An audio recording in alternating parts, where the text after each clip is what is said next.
কালকে কথা হবে আমাদের বরিশালের পিলার নিয়েও আলাপ করবো।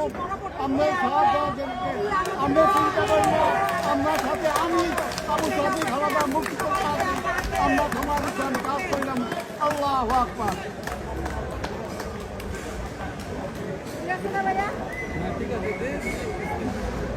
দেখাই গেলাম কেমন হয়েছে?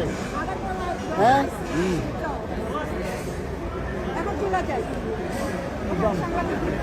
তোমার চা খাওয়াই